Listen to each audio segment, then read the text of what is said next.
नमस्कार दोस्तों, मैं अंकुर उपाध्याय स्वागत करता हूं आप सभी का एक बार फिर से अपनी नई वीडियो में।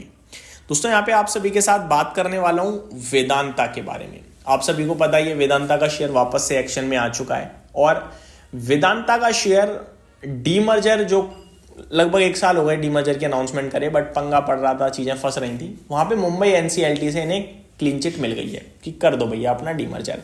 उसके बाद कंपनी ने कहा कि 2026 अप्रैल तक हम डीमर्जर को लेकर कुछ बड़े अनाउंसमेंट कर देंगे और पॉसिबिलिटीज है ये डीमर्जर होता हुआ भी दिखे।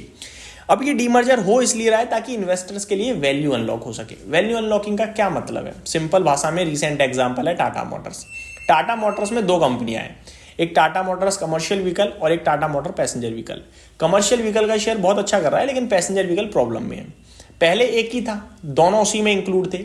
सबको पता था कि कमर्शियल व्हीकल बहुत अच्छा काम है, बहुत मतलब बिल्कुल सेफ हेवन है, सुपर कंपनी है, नो डाउट मार्केट लीडर, सब दिखता था। ट्रक टाटा मोटर्स के दबा के बिकते हैं, बसेस बिकती हैं, छोटा हाथी बिकते हैं, कोई कंपटीशन नहीं, full cash flow, full balance sheet strong, सब कुछ अच्छा। लेकिन पैसेंजर व्हीकल्स में प्रॉब्लम थी। पहली बात तो इनकी पैसेंजर व्हीकल में गाड़ियां ही उतनी नहीं डिमांड में रहती थी मारुति ह्यूंडई के सामने। लेकिन करंट सिचुएशन में डिमांड बदली। मारुति ह्यूंडई के सामने टाटा मोटर्स की डिमांड बहुत हैवी दिखी। First time after long time कोई ऐसी कंपनी अपनी गाड़ी लेके आई जिसने मारुति की पूरे साल में सबसे ज्यादा गाड़ी बिकती है हमेशा। इस बार ऐसा पहली बार हुआ, जब पहली बार नहीं बड़े लंबे समय बाद हुआ, जहां पे टाटा मोटर्स की नेक्सॉन ने सबसे ज्यादा बिकवाली करी अपनी गाड़ी की एक साल में, फिगर्स के अकॉर्डिंग, यूनिट्स के हिसाब से। टाटा मोटर्स की पैसेंजर व्हीकल जो है वो सुपर हिट हो गई। इलेक्ट्रिक व्हीकल को लीड कर रहा है टाटा मोटर्स आज भी भारत में। ये सारी चीजें बहुत पॉजिटिव आई टाटा मोटर्स के लिए, बट फिर भी ना टाटा मोटर्स नहीं चल पा रहा था। क्यों? क्योंकि टाटा मोटर्स का JLR जैगुआर लैंड रोवर जो है वो प्रॉब्लम में था और टाटा मोटर्स के रेवेन्यू का ऑलमोस्ट 90% पार्ट JLR से कंट्रीब्यूट होता है। तो अगर JLR अच्छा है तो सब अच्छा है और JLR खराब है तो सब खराब है, और JLR इस समय डैमेज था। प्लस यूके में उनके ऊपर साइबर अटैक भी हो गया, जिसकी वजह से और दिक्कत आई, प्रोडक्शन हॉल्ट हुआ, पेमेंट्स में दिक्कत आई, और वो सारी चीजें भी मार्च तक सही होंगी। तो इसकी वजह से क्या शेयर भी नहीं चल पा रहा था। तो जैसे ही कंपनी ने अलग करा, अब आप देखो दोनों स्टॉक्स की वैल्यू इंक्लूड कर दोगे ना, तो डीमर्जर हुआ था 666 पे, आज की डेट में 750 का भाव है दोनों का। तो डीमर्जर से क्या हुआ, कमर्शियल व्हीकल का शेयर ऊपर चला गया और वो प्रॉब्लम में था तो वही नीचे रहा है, बस घटा वो 10-12% है, लेकिन ये वाला चल गया कम से कम 30-40%। ये फर्क बड़ा होता है। तो डीमर्जर से वैल्यू अनलॉक हो जाती है। इस वीडियो में वेदांता की मैंने टाटा मोटर्स की बात कर ली एग्जांपल के लिए। अब वेदांता को इसी बेस पे समझिए। वेदांता एक मल्टी कमोडिटी स्टॉक है, ये हर सेगमेंट में बैठा है। लाइक आयरन ओर के बिजनेस में है आपका वेदांता, एल्यूमिनियम बिजनेस में आपका वेदांता, गैस के बिजनेस में है वेदांता, स्टील के बिजनेस में है, थर्मल पावर में है वेदांता, जिंक के बिजनेस में है, तो सब तरफ बैठा हुआ है। अब वेदांता ने कहा कि भैया हम करेंगे अपने सारे स्टॉक्स को अलग से लिस्ट, सारे बिजनेसेस अलग अलग। इससे क्या फायदा होगा? पहली बात, हर कंपनी का एक अलग मैनेजमेंट और वो सिर्फ उसी धंधे पे फोकस करेगा। मान के चलो एक कंपनी है जो सारे काम कर रही है एक साथ और वो सेम बंदे हैं, वो सब हैंडल कर रहे हैं। अब क्या है, एक प्रोडक्ट एक पूरा मैनेजमेंट देखेगा, तेज ग्रोथ आ सकती है।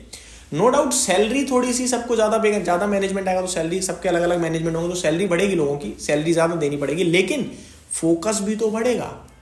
वेल फोकस्ड मैनेजमेंट होगा कि भाई अब सिर्फ यही चलाना है, बढ़ाना है, आगे बात खत्म, कुछ है ही नहीं हमारे आसपास और, तो वो सबसे बड़ी बात होगी। प्लस इन्वेस्टर्स के पास भी होगा कि भैया ये क्षेत्र में ही पैसा डालूंगा मैं, ठीक है।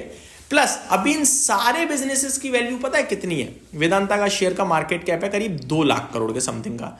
एग्जैक्टली मैं आपके साथ शेयर करना चाहूंगा वेदांता का मार्केट कैप कितने का है, मुझे जस्ट अ मिनट। हाँ जी, करंट सिचुएशन में वेदांता है 2,27,000 करोड़ का।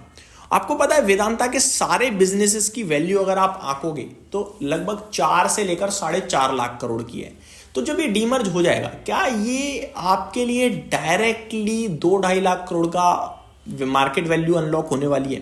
पॉसिबिलिटीज हैं, यानी ऑलमोस्ट डबल के समथिंग का गैप आ रहा है। फॉर एग्जांपल बिजनेसेस की बात करें तो इनका ऑयल एंड गैस का जो बिजनेस है उसके अकेले की वैल्यू 1.2 to 1.4 लाख करोड़ के समथिंग की आ रही है। इनका जो एल्यूमिनियम का बिजनेस है उसकी 90,000 से 1.1 लाख करोड़ की वैल्यू आ रही है।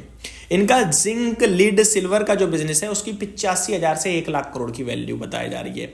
इनका हिंदुस्तान जिंक लिमिटेड का स्टेक और इन्वेस्टमेंट को मिलाया जाए तो वो 75,000 करोड़ से 90,000 करोड़ का बताया जा रहा है। आयरन ओर और स्टील के बिजनेस को 35,000 से 40,000 करोड़ का बताया जा रहा है। थर्मल पावर के बिजनेस को 20,000 से 30,000 करोड़ का बताया जा रहा है।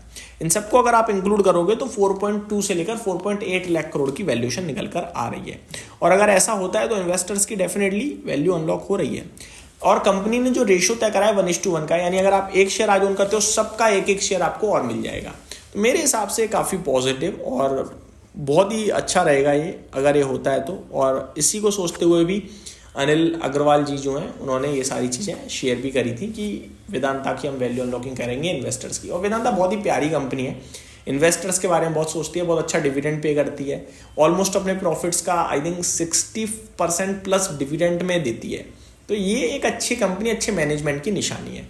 और as a person Anil Agarwal ji के आप इंटरव्यू सुनो, आपको उनसे प्यार हो जाएगा। बहुत ही प्यारे इंटरव्यूज हैं, बहुत अच्छा बोलते हैं वो।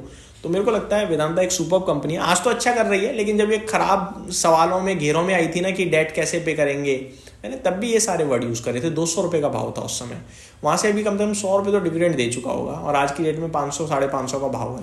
तो मेरे को बढ़िया कंपनी लगती है। बाकी स्टे इन्वेस्टेड, और अगर आप फ्रेश के लिए देख रहे हो तो वेट करें डिप्स का। ये मेरी तरफ से अपडेट थी। Thank you so much for watching this video. Have a great day guys.